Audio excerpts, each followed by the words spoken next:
বিহারে চলছে প্রথম দফার ভোট গ্রহণ। বৃহস্পতিবার সকাল ৭টা থেকেই ১৮ জেলায় ১২১ আসনে শুরু হয়ে গিয়েছে নির্বাচনের পর্ব। সকাল সকাল পাটনায় সপরিবারে ভোট দিলেন বিহারের প্রাক্তন মুখ্যমন্ত্রী লালু প্রসাদ যাদব। ভোট দিয়ে বেরিয়ে বললেন, বদল হবেই।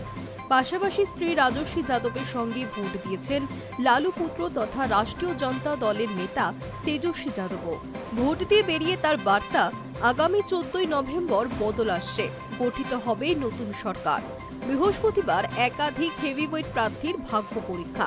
তার মধ্যে রয়েছেন মহাজোটের মুখ্যমন্ত্রী পদপ্রার্থী তেজস্বী। তারাপুর কেন্দ্রে আরজেডির অন্যতম মুখ অরুণ কুমার সাহা। এছাড়াও মহুয়া কেন্দ্রে লড়ছেন লালু প্রসাদ যাদবের বড় ছেলে তেজপ্রতাপ যাদব। উল্লেখ্য, তেজপ্রতাপ আরজেডি থেকে নির্বাসিত হয়ে একটি নতুন দল গঠন করেন, যার নাম রেখেছে জনশক্তি জনতা দল। বিহার নির্বাচনে ২১টি আসনে প্রার্থী দিয়েছে তার দল। রাজ্যের একাধিক মন্ত্রীর ভাগ্য পরীক্ষা। এদিকে বৃহস্পতিবার সকালে সমাজ মাধ্যমে প্রধানমন্ত্রী নরেন্দ্র মোদী বার্তা দিয়েছেন গণতন্ত্রের উৎসবে।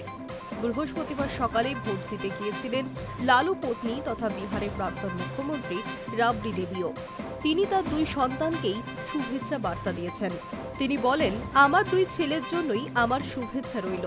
আমি তাদের মা। তেজপ্রতাপ আলাদা লড়ছে, তাদের দুজনের জন্যই আমার শুভ কামনা রইল।